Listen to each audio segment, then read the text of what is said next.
beredar framing negatif di media sosial bahwasanya almarhum AKP Anumerta Lusianto menerima setoran 10 juta per minggu, minta naik 20 juta.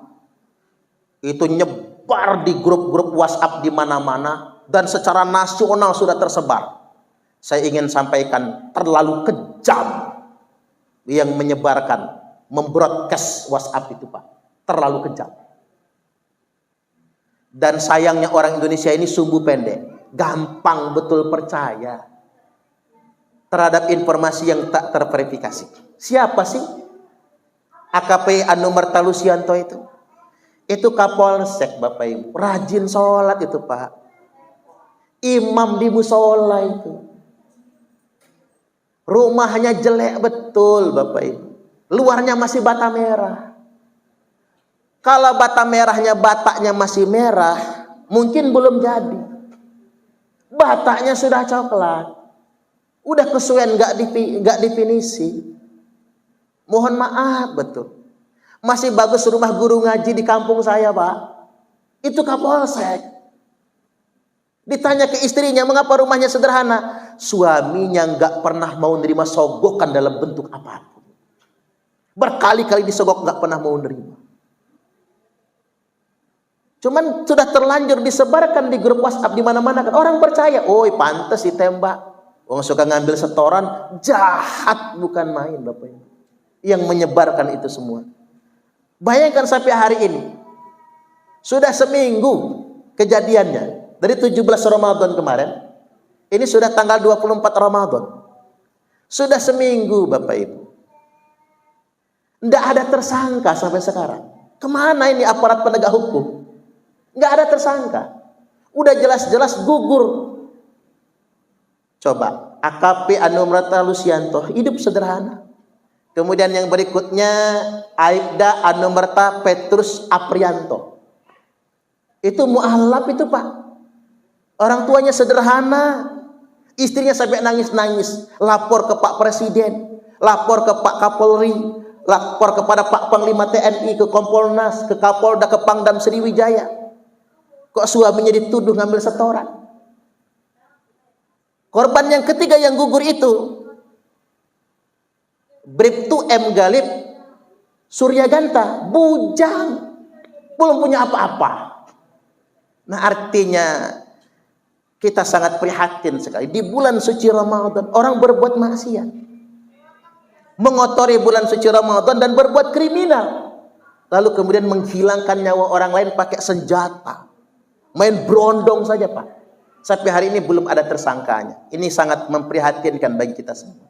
Ada yang nanya sama saya, Pak Ustadz, itu polisi yang gugur itu mati syahid, Pak? Iya, kata saya. Lu apa alasannya, kata dia? Bukankah mati syahid itu kalau mati membela agama? Nih, saya bacakan hadisnya, Pak. Man qutila duna nafsihi fahuwa syahid. Orang yang mati membela diri, mati syahid. Wa man qutila duna malihi fahuwa syahid.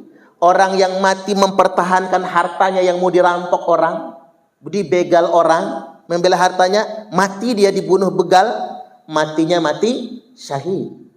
Wa man qutila duna ahlihi fahuwa syahid. Orang yang mati membela kehormatan keluarganya, mati syahid. Nah, ini membela negara, membela diri, Pak, membela keluarga. Udah jelas mati syahid. Wa man qutila duna dinihi fahuwa syahid. Dan orang yang mati membela agamanya, maka matinya mati syahid.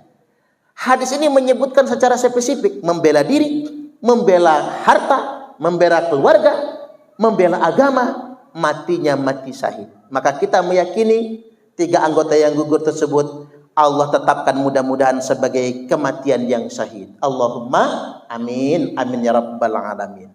Man qatalan nafsan bi ghairi nafsin aw fasadin fil ard faka'annama qatalan nasa jami'a. Barang siapa yang menghilangkan satu nyawa maka sama saja dia sudah menghilangkan nyawa semua umat manusia. Tuh Pak, kemanusiaan dalam Islam. Makanya saya bingung, ada orang ngebom atas nama Islam, ngebunuh orang lain atas nama Islam, menghilangkan nyawa orang atas nama agama. Padahal menghilangkan satu nyawa saja, seolah-olah kalian sudah membunuh semua umat manusia. Makanya mohon maaf, kalau ada jamaah Al-Hanif nangkep begal motor atau maling motor, digebukin sampai mati, berarti dia belum betul-betul jamaah Al-Hanif. Ya bayar. Karena nggak boleh begitu Pak. Jamaah Tarekat itu main hakim sendiri. Kalau mau dipatiin ya hukum yang harus menetapkan, bukan kita. Nggak boleh main hakim sendiri. Ini yang maling ayam digebukin sampai mati. Yang korupsi cuman 300 triliun cuman di penjara 6,5 tahun. Wat gawat. Hati-hati, jangan menghilangkan nyawa orang lain. Karena mengapa itu sebuah kejahatan, kecuali penegak hukum atas tindakan tegas terukur. Wah, udah kayak polisi saya ngomongnya nih Pak. Kalau Pak polisi atas tindakan tegas terukur, ya memang harus itulah tugas Pak polisi. Makanya kita nggak boleh megang beceng. Pak polisi aja yang megang senjata, ya harus yang memang sudah punya ketentuannya. Nggak semua polisi pegang senjata. Saya lanjutkan yang berikutnya. Yaqra'unal Qur'an la yujawizu imanahum hanajirahum. Kelompok teroris ini paseh baca Qur'annya, tapi iman mereka tidak pernah melintasi kerongkongan. Makanya wajib bertoriko, wajib punya mursyid, agar iman kita bukan cuma di baju, iman bukan cuma di cangkem, iman bukan cuma di otak, tapi masuk ke dalam. Oh di dalam ini kalau ke situ nggak usah dilanjutin ya. Dalam kalau ke sana itu. Iman harus ke sini. Nggak ada orang thariqah ngebom, nggak ada. Jadi mereka ini paseh-paseh membaca Quran. Begini kalimatnya Bapak Ibu. Yakhruju qaumun min ummati, akan keluar sekelompok orang di tengah-tengah umatku. Yaqra'unal Quran, mereka paseh-paseh membaca Al-Quran. Laisa qira'atukum ila qira'atihim bisyai, di mana bacaan Quran kalian enggak ada apa-apanya dibandingkan dengan bacaan Quran mereka. Wala salatukum ila salatihim bisyai, salat kalian enggak ada apa-apanya dibandingkan sama salat mereka. Wala siyamukum ila siyamihim bisyai, puasa kalian tidak ada apa-apanya dibandingkan dengan puasa mereka. Yahkiru ahadukum amalahu min amalihim, salah seorang di antara kalian pasti minder kalau membandingkan zohir amalnya dengan amal mereka. Nggak ada apa-apanya Pak kita sama kelompok teroris. Mereka rajin tahajud, jidatnya sampai kapalan. Maaf kalau ada yang jidatnya hitam ya, saya nggak nuduh teroris, enggak. Karena yang jidatnya hitam itu ada 5 macam Bu. 1, rajin sujud, sekali sujud 3 jam pun hitam. Yang kedua, waktu sujud diurek-urek. Bapak-bapak kalau biar kelihatan soleh banget, kalau sujud diurek-urek, seminggu hitam Pak, seminggu di sini. Yang ketiga, kepentok tiang listrik jedut, hitam juga campur benjol. Yang keempat, disurat pakai alat bekam, hitam juga. Yang kelima, kepergok bini selagi chattingan sama selingkuhan. Sama bini diketok pakai wajan itu, hitamlah jidatnya itu. Nah itu jidat hitam. Jadi jangan tertipu dengan penampilan. Sholat mereka lebih hebat dari kita, puasa mereka lebih hebat dari kita, bacaan Quran mereka lebih hebat daripada kita, sampai kita minder kalau membandingkan amal kita dengan amal mereka semua. Fa idza laqitumuhum faqtuluhum, apabila kalian jumpai kelompok teroris itu, kata Nabi, ingat pesan Nabi, kalau kalian ketemu dengan kelompok teroris itu, perangi mereka. Aparat penegak hukum memerangi dengan cara penegak hukum. Kiai, santri, thariqah dan jamaahnya memerangi dengan cara persuasi, memberikan pencerahan-pencerahan sesuai dengan makom kita masing-masing. Fa inna fi qatlihim ajran liman qatalahum yaumal qiyamah, karena sesungguhnya memerangi teroris itu pahalanya gede banget bagi yang memeranginya pada hari kiamat nanti. Jadi yang pahalanya gede bukan teroris yang teriak jihad, yang takbir Allahu Akbar itu, bukan. Yang pahalanya gede adalah aparat penegak hukum yang memerangi teroris.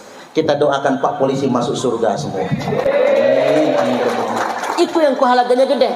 Nambah dikit lagi hadisnya, dikit lagi. Nabi bersabda, syarru qatla tahta adinis sama. Seburuk-buruknya kematian di bawah kolong langit ini, kata Nabi, mati dalam keadaan melawan negara, mati dalam keadaan melawan pemerintah yang sah, mati dalam keadaan melawan penegak hukum. Undang-undang kita tidak boleh melawan polisi yang sedang bertugas. Tapi ingat, agama mengajarkan, Pak, kita mati melawan penegak hukum, matinya kita tuh mati terburuk di bawah kolong langit. Maka seburuk-buruknya mati adalah mati sebagai teroris. Wa khairu qatla man qataluhu, dan sebaik-baiknya kematian adalah gugur perang melawan teroris. Jadi yang mati syahid itu bukan teroris, terorisnya mati sangit. Yang mati syahid adalah aparat penegak hukum yang perang melawan teroris. Kami adalah laskar sabilillah, pecinta wali songo dan para anbiya, pewaris peradaban Islam di Nusantara, hingga berkibar bangsa Indonesia.